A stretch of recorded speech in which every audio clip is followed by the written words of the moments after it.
What is up, fighting and slap fans? I am Jason Burgos, and for this edition of Back Talk, I have the pleasure of speaking with a true influencer in this fast-growing sport that is slap fighting. For several years, his Slap Fight Championship promotion has been the preeminent hub for the sport in the U.S., and is here to talk all about it, and that is the organization's CEO and big boss. He is JT Tilley. Mr. Tilley, thanks so much for the time. Hey, I'm so glad to talk to you, Jason. Been watching you a long time. Likewise. I mean, we were talking about, you actually remember me from MMA Sucker. No one remembers me from that. I do. I remember you from MMA Sucker. I remember you from Empire State Sports too, man. What? Oh, I gotta tell my friend Jose. His mind's getting blown. I'm the one guy, man.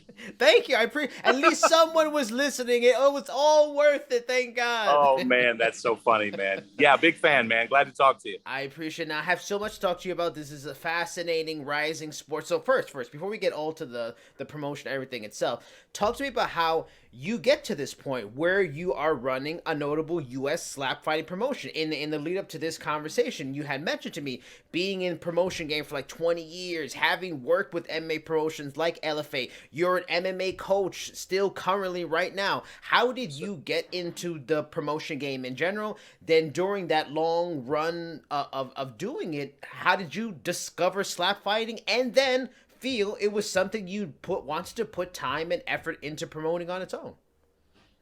Oh man, to be completely honest with you, I started my MMA promotion, my first one, about 16 years ago. Wow. And I didn't expect to do much more than a little hometown promotion, but we did real well. We ended up doing 100 shows, I believe, just right at 100 shows over a 15-year period. And then the states that we do promotions in started to change the way that they sanction events. And I don't know if you know, I live in a little town, Branson, Missouri. It's a little tourist town. Okay. And it's a town of 10,000 people.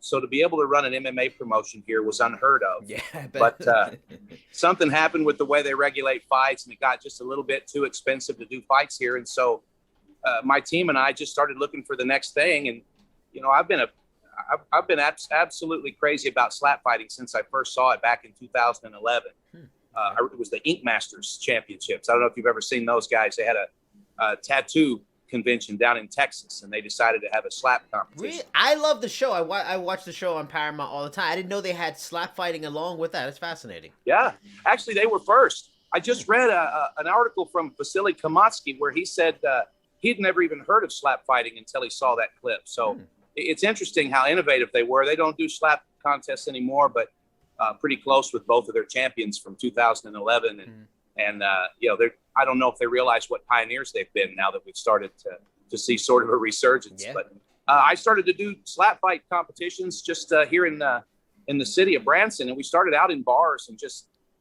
to be honest, it's not easy. When you're promoting MMA, you can just call the local gym and say, hey, who do you have that wants to fight? Yep. There's a network of gyms all across the Midwest. I've always called, and if I needed somebody to compete at a certain weight class, you can generally just hustle and find it. But where do you find slap fighters? Yeah. It's really, really difficult. And so first we didn't even know if it was possible. So we did a couple of 2-3 shows in a local club here in the area. And I got to tell you, a live show, there's nothing like it. I've done 100 MMA shows in my career, and never one of them ever would compare to the excitement of the slap competition. It's unbelievable in person. If you ever get a chance to see one in person, it's unbelievable. And, we fell in love with it, decided, building promotions is what we do. We've built 2 promotions successfully over the last few years. And then, of course, we've worked with LFA. I've co-promoted with LFA a lot, match made some for them. And we decided, well, heck, if we know how to build promotions, let's give it a shot. And here we are 12 shows later, and 150 million views later, and we've got ourselves a bona fide league here. When watching the promotion, like the videos and stuff like that on the YouTube channel, which has like 60,000 subscribers or like that, which is fantastic. It has like a grassroots and gritty vibe to it, sort of like for me, like ECW was for pro wrestling in the 90s, and I mean that in a very good way. It's not a bunch of flash and fluff just coming at you with a whole bunch of just straight action. It's going to give you your bang for the buck and your view here. But to get to this point where you are getting tens of thousands, hundreds of 100,000, up to millions millions in totals of views on YouTube. Was this like a passion project where you lost money more than you gained in those first year plus? Has the brand gotten to a place where it is like a legit kind of money making venture that can be maybe your full focus of your business life now? That's a lot of important questions. I'll just answer them honestly, if you don't mind. Sure. And I'm going to, if you don't mind, I'm going to put my finger in my ear so that I look just a little bit more legitimate. Is that all right? Sure. Yeah, Jason, to be completely honest, it hasn't been a moneymaker for quite some time. When can you hear me okay? Yes. Yeah. I got okay. When the pandemic hit, it was difficult. Selling tickets wasn't an option anymore. So we have, in the last year and a half, I think we've done 6 shows without selling a single ticket. Wow. And the reason is, we're committed to building the sport. Here's the thing about the sport of slap fighting. When you say the phrase, the sport of slap fighting, to most people, they're going to kind of roll their eyes at you. I realize it's a radical movement, but I was there when MMA was a radical movement. Exactly. I remember when it was called no holds barred before anyone even came up with the term MMA. And I remember cockfighting like McCain did. So. Yeah. Yep. Yeah, absolutely. Yep. And I remember when they made it to where we had to go and run to the Indian reservations to continue doing shows. Yep. Yeah, so I remember those days, and I'm not really afraid to put a little money out there and a little elbow grease. 12 shows later, we are now a profitable company because something wonderful happened, and the universe blessed us with the YouTube algorithm. And so over the last, I would say, year and a half, we've just been, instead of selling tickets, we've just been giving away our content for free, just in hopes to keep the momentum going. We started, we did 3 or 4 shows, and then we did a small pay-per-view, and the response was incredible. So to stop doing shows just because of the pandemic, it would have been heartbreaking. So we stuck it out. We did a bunch of shows, and the next thing you know, we put the content on our YouTube, and we've got, people are interested, millions and millions of views. And so we've got a group of people here. We have 25 on our roster total, and I got to tell you, it was painstaking to put them together. It was difficult to find them. Well, we've got 4 weight classes now. We've got 4 reigning champions right now. And it's been such a blessing for us because, for a lot of us, it was something to do during the pandemic to keep our sanity. And now I believe July 17th is going to be our next live event. We're so glad to be able to go back and have a live event. You won't believe what it adds to the production just to have streaming fans. Now, since you mentioned identifying talent, since you mentioned the weight classes, I was going to ask about those specifically in a little bit, but you know what? I'll jump to them now. Now, in some of the SFC videos I have seen, like fights go, 7 rounds and even unlimited rounds at times. Why so many rounds in Slap Fight Championship instead of something like 3 rounds? It seems like as the promotion grows, that might be counterproductive in the long term and maybe negatively affect athletes' longevity, durability, to be able to do more events. Let's say it booms, you want to do a bunch more events. Is there a fear that you could burn out the talent too fast or have a greater chance of concussions? Everybody's always scared about concussions, CTE, and very violent sports like this, or are you pretty set with the amount of events you do a year and they're spaced enough apart where the athletes get enough time to rest their brains? Well, it's a simple answer. We regulate this just like any other combat sport. Anybody that enters a competition, whether they win or lose, they're suspended for 7 days, just like a kickboxer, Muay Thai fighter, jiu-jitsu practitioner, fighter of any type. If they take a bad beat, or if they get knocked out completely, they'll get the concussion protocol is a 60-day suspension. Awesome. If it's just, if they're just in a difficult fight where they take a few, they give a few. I've seen 30-day suspensions. But, I come from MMA, Jason, and you do too. And how many times have you seen a guy, down on the mat with his head against the mat, just taking hammer fists, 15, 20, 30, 40 at a time? Yep. People ask me a lot about whether or not this is a safe sport. Well, we don't always go 15 rounds. We don't always go 20 rounds. Sometimes we'll stop early if we think somebody's not well. But you have to remember that a lot of these guys, I have a very close personal understanding of their ability to take punishment because many of them have already competed in mixed martial arts, and I've seen what they have to offer. So I can proudly say that after having 12 events, we've only had 1 and maybe 2 times when we had a person that was contused. We haven't lost any teeth. We have only had 1 cut. It's actually a relatively safe sport if you regulate it properly. And that's awesome to hear, and because as like I said, coming from MMA, you're always worried about brain injury, and that's still an unknown thing and stuff like that. So it's great to hear that because, like, talking to the CEO of SlapStrike, they had the protocols, but they didn't seem as clear cut as what you're telling me, and that's the beauty of experience. You've been doing it for long enough that you have all the infrastructure. Now, I like going back to the weight class thing. I love that you have weight classes, which seems like something that isn't very common in other slap striking leagues around the world. Talk to me about why you instituted divisions. What made you say, okay, we need to do divisions? Because it seems like a lot of these leagues are just super heavyweights and monsters. Why did you choose the specific divisions that you have?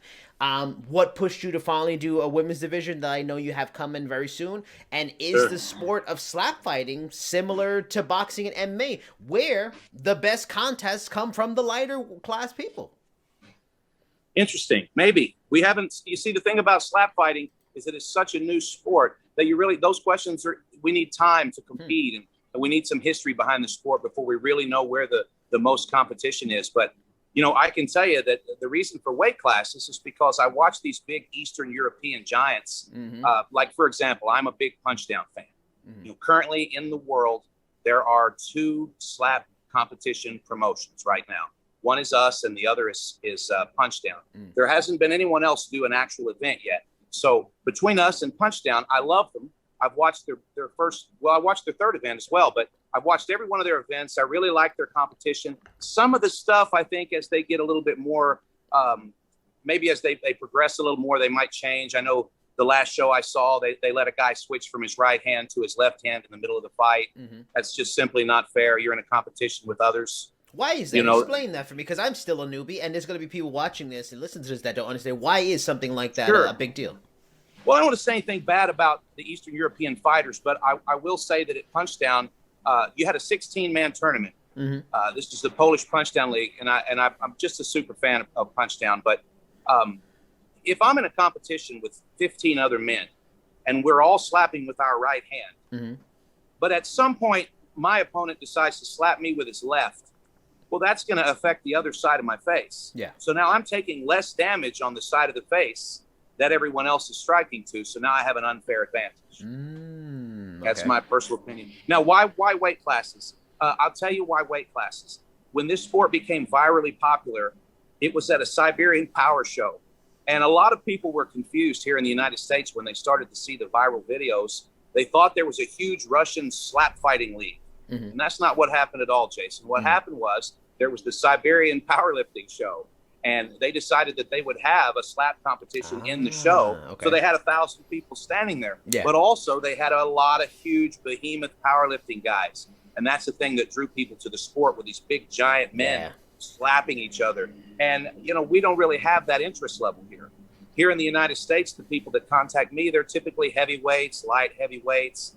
And I just don't feel comfortable putting a 200-pound man against a 400-pound man. It just, where I come from, you don't do that. That's when you don't want people to get concussions and CTE, and you just don't want to do that to folks. And so the issue that we have in the United States, and we have competitors from, I think, 27 states now, and we've really been moving around a lot to try to flesh out our rankings. But the problem that we have is that we don't have a lot of super heavyweights. It's just a very, in fact, when we first started our league, we had 3 weight classes. It was middleweight, light heavyweight, and heavyweight. And I think it was our third or fourth event, a guy hit me up. He said, "Hey, I weigh 375 pounds. Let me in." And I thought, oh God, my biggest heavyweight at the time was like 280. Wow. I thought, my God, that's just not fair. And let's just be honest with each other, Jason. This is a brand new sport, and I have frequent conversations with state athletic commissions about it, just so I can make sure that they know that we're working with them instead of against them. And I didn't want to have to turn in a match to them with a 250-pound guy and a 350-pound guy. So we created a super heavyweight division. It's anything over 266 pounds. Okay. So still pretty broad, just like MMA. And the problem was we had our former super heavyweight champion. He fought his way all the way to a 5-0 record without ever having fought a single fighter that had experience. You could add up. That's the problem with super heavyweight in the United States right now. If you added up every one of his opponents, all 5 of them. Their record was, I believe, 0-1. So it's just difficult to have a champion. Now you go into our heavyweight division and it's stacked. You know, we've got Darius the Destroyer. I don't know if you've run across any of his product yet. He's 19 years old. He won our very first tournament against grown men. Wow. And he's held the belt for 3 years. He's 12-0. He's won 4 tournaments. He's incredible, you know, and 12-0. Now that's a legitimate record. Yeah. Then you've got, of course, Wolverine. By far and large, Wolverine is nasty. America's champion. He's nasty. so popular. He is nasty. And you know what's great about this guy is this is, in my entire lifetime, this is one of the 3 nicest men I've ever met in my life. I've known him for 20 years. It's Ron, you know, that's my friend Ron. And something happened, and he just really was fantastic at slap fighting. So now we've got Ron at light heavyweight, and I believe his record is now 8-1. And these guys are fighting real competition. If you go and look at some of the matches, these are real grueling matchups. It's not just a 2 or a 3 round match and then the judges decide who the winner is. This is a battle of the wills. These guys, some of them will tap to pain. Some of them will get knocked out. We have a 3 knockdown rule. If somebody gets knocked down 3 times, you know, that we also allow our fighters to have a corner man, which I think is very, very important. Okay. You want your corner man to be able to be there as a voice of reason. If you're rocked, maybe he thinks it's time to throw the towel in, and you don't. All right. You know, the corner man also has a big role here at Slap Fight. And, you know, for us, the weight classes have been everything. I have Wolverine. He's our light heavyweight champion. And Saturday we had a super heavyweight tournament. And we had a guy that didn't show up for the tournament. Wolverine said, "Hey, you know, can I get in that?" Wow. I said, "Wolverine, you can't compete at 350 pounds, man. You're a light heavyweight." He said, "Well, what do I have to put on? Another pair of boots, a weighted vest? I want to get in here." So, you know, the fighter, just like in any other combat sport, the fighter always thinks that he's going to be the winner, always. So you can't just allow the fighter to make the decision on his own. Sometimes it's important to have a corner man there. And since most of these guys don't have coaches, the corner man is everything. What's how do you identify talent? Because you'd mentioned talent before, people just calling up like, "Oh, I want to be a part of this," stuff like that. You know, can people simply do that? You know, the Slap Fight, can they, you know, contact Slap Fight, the website, social accounts, and ask to compete? Or, you know, or is it this, after 3 years, multiple years of doing this, is there a standard you have in place? Like, a person needs to meet a certain kind of standard, be it some sort of tryout, some sort of like amateur tournament or something, you know. So there is this standard. You have to meet the level, because we are professionals. These are the elite of the elite. You know, you can't be Joe Blow coming off the street and just going in there and slap fighting with professionals. I think the thing about this sport that appeals to people, Jason, is that you can be a Joe Blow coming off the street. All right. I think people enjoy that. But again, speaking to honesty here, this isn't a sport where you have a pro ranking system yet. The problem that you have here is, in the entire world, you may have 60 slap fighters.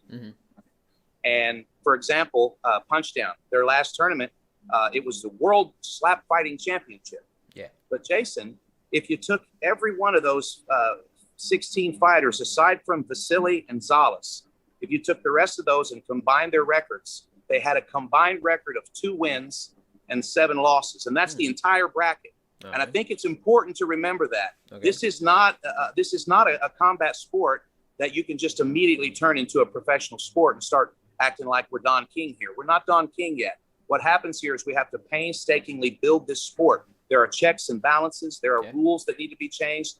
And at the end of the day, I've got a lot of guys that have experience, but we just had a few guys, and we had a few ladies made debuts this last week. And how do you put a guy that's never competed before with a guy that's competed 5, 6, 7, 8, 10 times? Exactly. Unfortunately, that's what happens in a sport when it's first coming off the lot. So you have to be very careful. Professional athletics. In combat sports, when you turn someone into a professional fighter, they are no longer allowed to fight against amateur fighters. Correct. So I ask you, if I were to turn a professional fighter in slap fighting, how many times would he fight before he was unable to compete again, just due to the fact that the sport isn't big enough? Yeah. And that's what we're dealing with. So we do have an amateur under ranking system here at Slap Fight.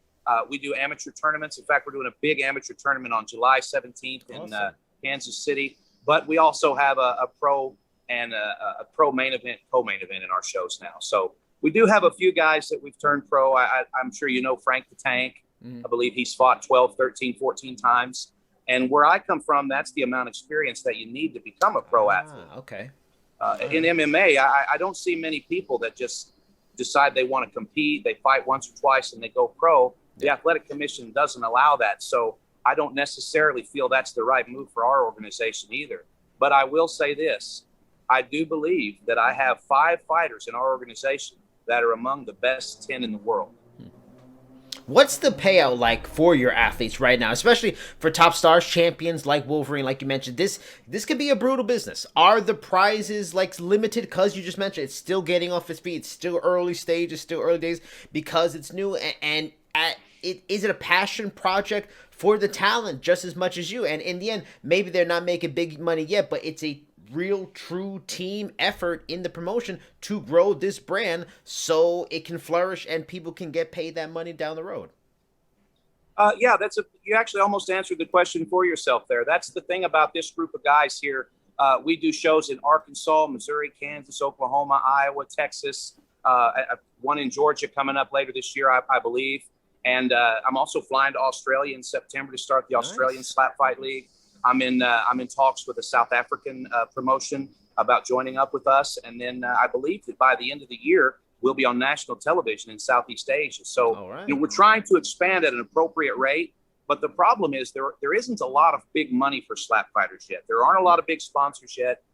Now, Punchdown has a lot of sponsors, but you have to keep in mind that's a powerlifting company. So those are their existing sponsors. All right. Okay. They're very fortunate, and I like what they're doing. What we're doing couldn't be any more different, though. Instead of a 3-round fight, we've got a 7-round fight if it's an elimination or a semifinal. And then in the finals, we have an unlimited round fight. Matter of fact, Saturday night, we had the longest fight in the history of the sport at 22 rounds. Jesus. 22 rounds, Jason. No injuries. My face hurts no thinking blood. about it. Oh, it was rough, man. I'll get it out soon. I'll send it to you. It was unbelievable. But to answer your question, the thing about this sport is that there isn't a lot of money.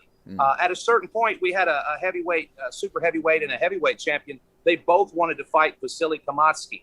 And I thought, well, shoot, let me see what kind of money it's going to cost me. So I hit up Vasily Kamatsky, and it was in the 6 figures. And I realized, okay, it's not time. Yeah. There's no possible way that you can be financially vital with those kind of purses. And so what we've done for our fighters is we put them on a situation where we give them a percentage of the take. Okay. We do well on YouTube. If a fighter comes in for one of his pro fights, if it's a live show, we give him a percentage of the gate. And if it's a show that's going to be on the internet, we give him a percentage of the take there. And, they're not getting rich. I'm not going to pretend like this is a sport where you're going to get, boxing pay or even UFC pay. Yeah. But it's coming, and it's coming quickly. People are very interested in slap fighting. It's very, very, the public is very drawn to it. And all it needs is some tender love and care and just a little bit of incubation, and it's going to be a great sport.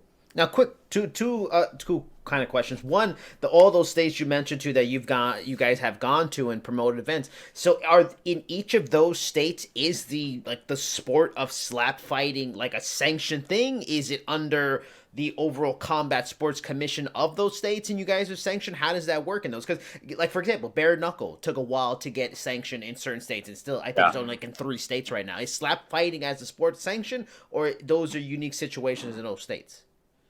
Well, they're unique situations, but it's very, very similar to MMA. Okay. If you know, anytime a state athletic commission is regulating MMA, then it's going to regulate both amateur and pro MMA, right? I think you know exactly what I'm talking about. Yeah. If the viewers don't understand, what that means is the sport is overseen by the state athletic commission. They come to the fight, they make sure the rules and regulations and the fighters are well maintained and taken care of and safe, and they make sure that the athletes are watched over. There's no drug usage and there's no abusing of the rules, things like that.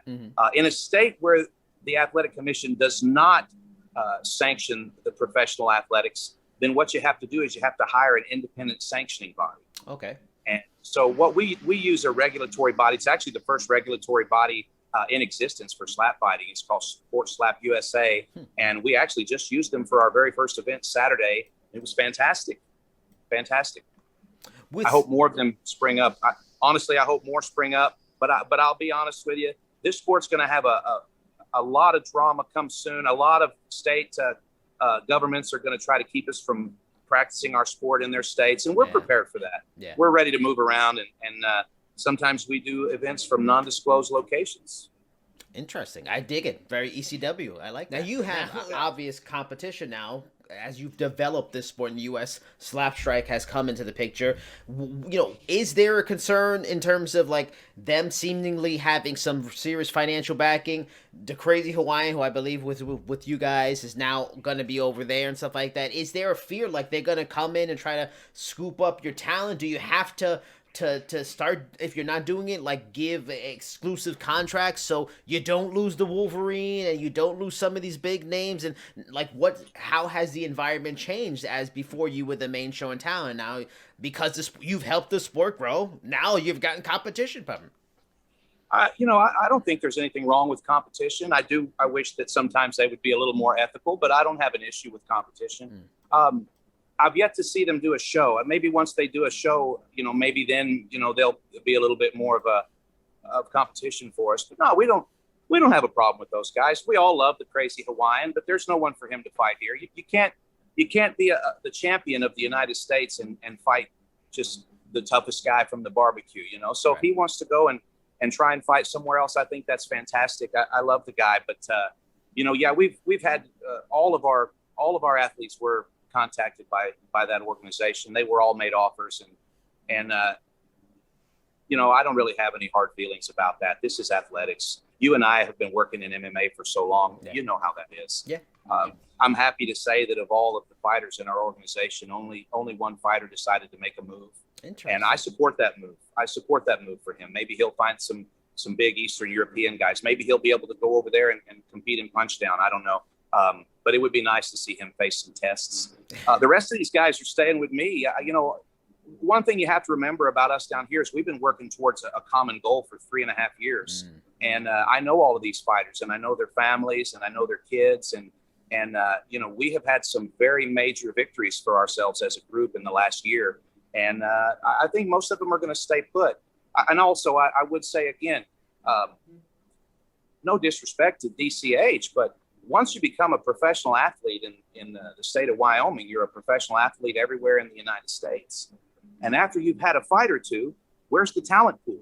Yeah. The sport's not big enough yet, Jason. It's just not. So some of these guys are going to come in and they're going to promise the world to the athletes. It's just like every other combat sport. And the athletes are going to perform, and then there's going to be nowhere left to fight. Yeah. And so for me, that's why I'm taking baby steps. And I don't mind taking baby steps. This is a fun experience for me. And when it doesn't make money, I'm still happy to do it, And, I'm standing here now. We just did a show here.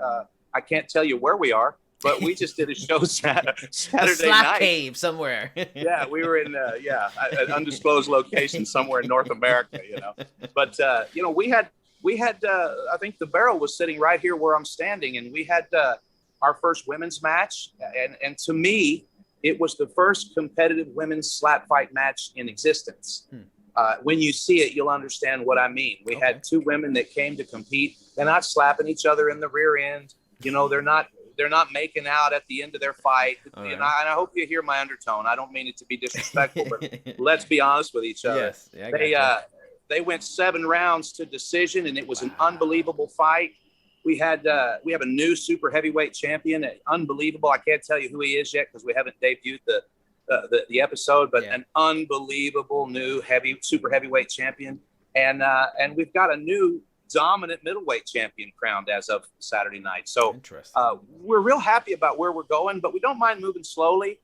We have found a group of fighters from throughout the Midwest that are just really, really, they understand the process is not a fast one. They understand that we're here for the long haul. And of course they look at my track record and they realize I'm not somebody who just learned about this sport 3-4 months ago, from the internet. This is something I've been emphatic about for 5-6 years. I've been having conversations with the state athletic commissioner in my state for years about this, making sure that he wasn't going to pull my promoter's license if I did it, Mm-hmm. And this is important to us. And so we're all working together. And here and there we've had some guys that have had some offers, but the problem is in the other promotion there are no weight classes. Yeah. And what it comes down to, I spoke to a guy today. I don't even really mind telling you. There's a gentleman that competes in our organization, Rocky. He's kind of the bad guy. I don't know if you've ever seen Rocky, but Rocky is Rocky Moore. We all love him to death, but he kind of plays the part of the bad guy. He'll slap him and he'll blow a kiss at you and stuff. Okay.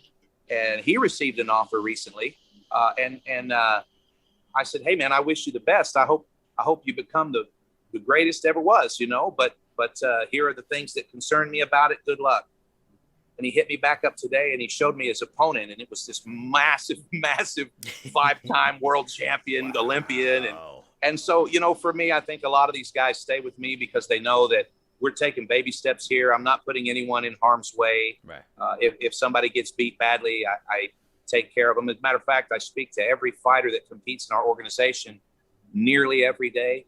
And every fighter that competed on Saturday night, I've spoken to him multiple times just to make sure there aren't any issues. Awesome. And that's the kind of thing you have to do when you're trying to build a sport. You have to take care of the athletes. Yeah. And you have to be realistic with your athletes. Now, final question, and you might have kind of answered this on various levels throughout the conversation, stuff like that, but what are the 2 and, say, 5-year plans for the promotion? Are there hopes to land a TV deal? Is a U.S., because you talked about Asian TV deal, is a U.S. TV deal with something like Fight TV or I don't know, Flow Combat or something like that a possibility sometime soon so we can, more of the world can discover it? But no, and also, what other levels of expansion and like SlapStrike and Punchdown have been working together, is co-promotion with them at all possible or not really, because you are serious about weight classes and you're not going to put your fighters in jeopardy with super heavyweights? I'm serious about weight classes, but I also believe strongly that I have found the American team. Okay. I have 10 fighters that I believe could contend with 10 fighters as long as they come within 35 pounds of each other. And I would have no problem competing with Punchdown.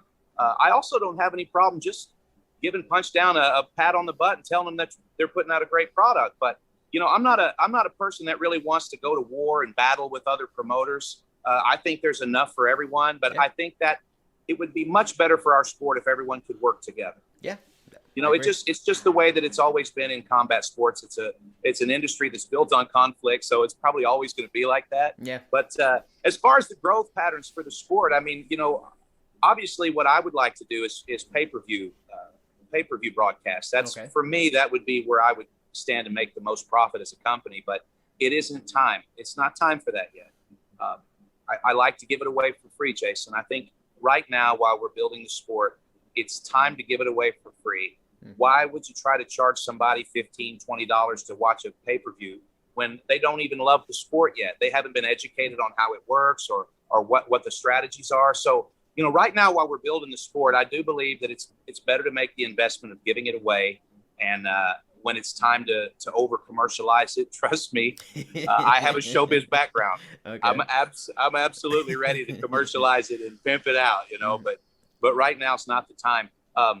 Again, Punchdown's great. I see Punchdown for what it is. I was a little bit perturbed by the way they fast tracked Vasily into the final and gave Zalish some extra love to help him get the win. But Zalish is a friend of mine. I talk to him all the time, and he is the best in the world right now.